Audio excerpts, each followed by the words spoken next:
Yep. Number 18 we're up to now, and this could get some chatter out there because it was a huge quarterback class last year. We've already heard Trevor Lawrence. We've heard Zach Wilson, Justin Fields, who impressed you a lot, but did not impress you as much as this man. No, I can't put any of those people in front of this guy yet. And I can't lie. Going back and watching Mac Jones, it's better than I remember. And again, this is the guy we were talking about really being the rookie of the year for the majority of the year. This is the guy that was the quarterback of the football team that we were going, is this the best team in football in the middle of the year? Okay, I just want to point these out. At no point did we think they were that great at receiver or explosive at any of those positions to go, oh, wow, this is a really well-oiled, explosive offense. Their running game hit moments. I mean, come on. How much? I mean, Mac Jones is a rookie. They can put everything on him. It was as much pressure as far as a system and a team and a city and a fan base can be on a quarterback than we've ever seen, let alone the pictures of his body, and you can't take him before you take Trey Lance or Justin Fields. He had all the pressure on him. And then he had to play with, play a real system without being like managed nearly to the degree or massage, kind of like, hey, you got to learn these plays. This is real stuff here.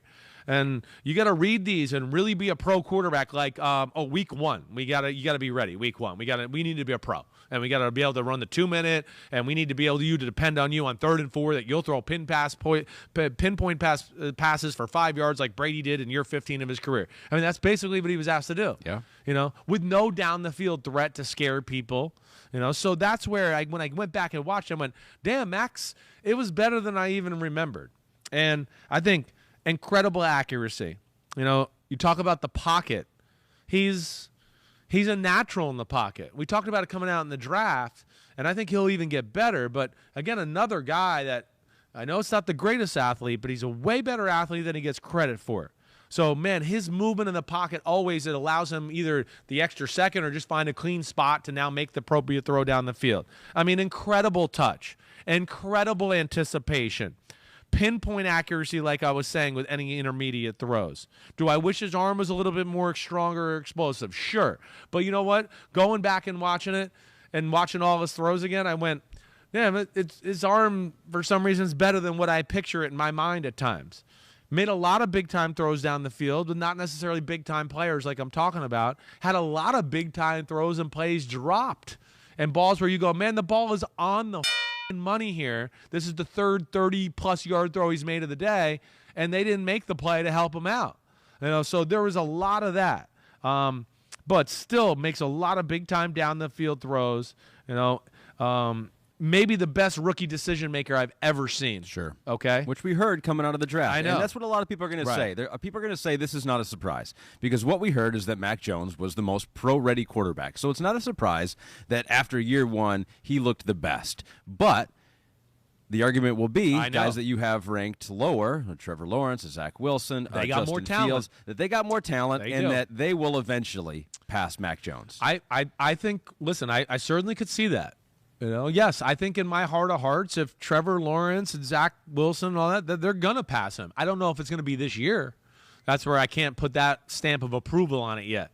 He still has quite an advantage in some areas over there to where I couldn't say, oh, just because you have 10 potential and talent, I'm going to throw. I got to see some little bit more tangible evidence from Fields and Wilson and Lawrence that they can put it together like Mac Jones. But ultimately, if they can put it together, to your point, their talent is greater. There's no doubt about it. Yes, Sergio Farrell, too, just on this before you move on, about Zach Wilson specifically, who we know you like Zach Wilson as a quarterback. He was your number one quarterback coming out last year. He goes, Sergio Farrell says that Zach Wilson was hands down, you said, the best rookie quarterback over the last 2 months. How is it that Mac Jones is ranked above him? Do you truly believe Mac Jones will be a better quarterback than Zach Wilson in 2022? Yeah, I mean, I think that it's from where we are right now, yes, I cannot put Zach Wilson there yet. I just can't. Yes, like down the stretch, did Wilson make more wow plays and have wow moments? Yes. He also made more dumb mistakes and probably forced some balls into some windows that I wouldn't, necessarily agree with either. Yeah. All right, to be fair there. Decision-making is not just a throwaway skill. Exactly and right. Being able to process quickly, that's just not a thing that all quarterbacks will eventually get to. 100%. 100%. So, it's a very good question. But, I'm not sold that, yes, Zach Wilson will definitely be better than this guy this year. Now, I think this guy's going to get better, too. This guy's smart. I hear what he says. He realizes he's got to throw the ball a little bit with a little more power and strength in his arm and be a little more explosive that way. So he's aware of that. So I wouldn't be shocked to see if the ball, like Joe Burrow, from year 1 to year 2, where all of a sudden, whoa, his arm looks a little stronger this year. There's a few more power throws in his game. Mm-hmm. He's no idiot here. He self-evaluates. And then, hey, the other thing, too, is just, again, how he was trusted. If you go back and watch games and how it played out, the way the game plays out, I sit here and go, man, the Patriots trusted Mac Jones more than the 49ers trusted Garoppolo or the Colts trust Wentz. There's no doubt about it. The way they called plays, certain situations, the plays they called in those situations just told me that they trusted Mac Jones. Too many plays with Garoppolo, it's like, whoa, there's 2 shaky plays in a row. It's 3rd and 5. Let's just throw a fucking screen and hopefully we get it. If we don't, we punt away. The same thing with Wentz. It's like, just – let's just block it up and send somebody deep and let him throw it over there. And then there's Mac Jones. They're like, it's 3rd and 4. Let's call that on the left side, the guy that fakes the slant and goes back out, and there'll be a guy running the out route over the top and tell him to read that. And if he doesn't like it, we want to come back to the middle of the field. We got another 2 or 3 guys coming into some tight areas there, and we want him to make that throw. And to me, that's where there's a difference between him and, even though his talent's not as good as Wentz right now, but he's way more trustworthy with the ball. He's more accurate. And, with Garoppolo, again, I think he's more talented and smarter already. So that was kind of easy that way. Yeah, Mac Jones at number 18 for you. And one of the things that I said last year, you can take the tape, rewatch the tape from last year. Yeah. I did say this about Mac Jones because one of the reasons people said you can't take him 3rd overall, he's a little fluffy, right? That body. I was like, well, isn't that projection? Isn't that projectable? You figure he's going to get a little bit better shape. Maybe he's with an NFL strength coach and a dietitian with the NFL, and that's exactly what's happened here. Some of the reports out of New England, Kendrick Bourne says he's in the best shape of his life, which is something you hear about baseball players in spring training. You take it with a grain of salt, but apparently he has done a lot of work with their strength coach and their dietitian to get everything in gear, and so yeah, that makes sense, right? If you got a guy that's all ripped and he's already filled out in the draft, you go, there's not a whole lot of projection there. There was some with Mac Jones. You figured he's not going to necessarily be fluffy for his whole NFL career. No, he's going to evaluate it for what it is. Anything you've heard about the guy, that's kind of what he is. And I know he was aware of it early last year. He was aware of it. He knows he had to change his body a little bit. All right, so he did that. Last time I checked, Brady's body wasn't that great coming out either, and it's okay now. Yeah. Right, we've seen the pictures. Yeah. And to the other thing too that sometimes gets lost in translation, is just a little bit with a guy like Mac Jones. This can happen to, who's pocket quarterback. You're in high school, you're in college.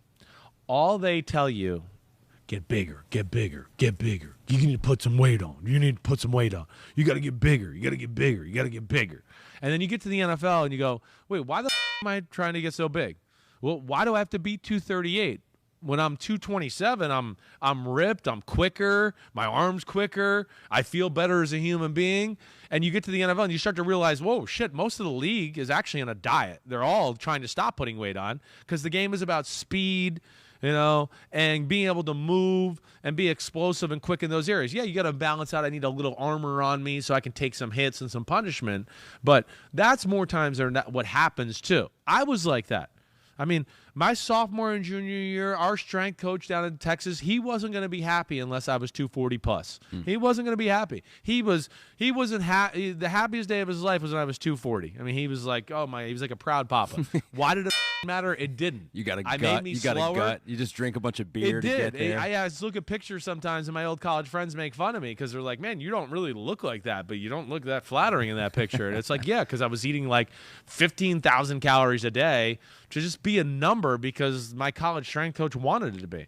And then I got to the NFL, and I got down back to like 227, 228, And man, I was a different player. My feet were quicker. I just more limber. I just felt better. And he's realizing that. Sorry for the long. No. That's good because I think that's a concern. And now that doesn't necessarily translate into a stronger arm, but it could. I mean, Joe Burrow last year, they talked a lot about it. Coming back from injury, he came back throwing as hard as he ever has thrown before. No doubt. You can increase your arm strength. 100% you can increase it. It's ridiculous when people say those type of things. Brady's made those adjustments. Rodgers has made those adjustments. Burrow has made those adjustments. Drew Brees made adjustments like that at a point in his career. I mean, so yes, I think that Mac Jones is very aware of what he needed to improve. And, again, watching it back, it was an impressive year. They did not have an easy schedule.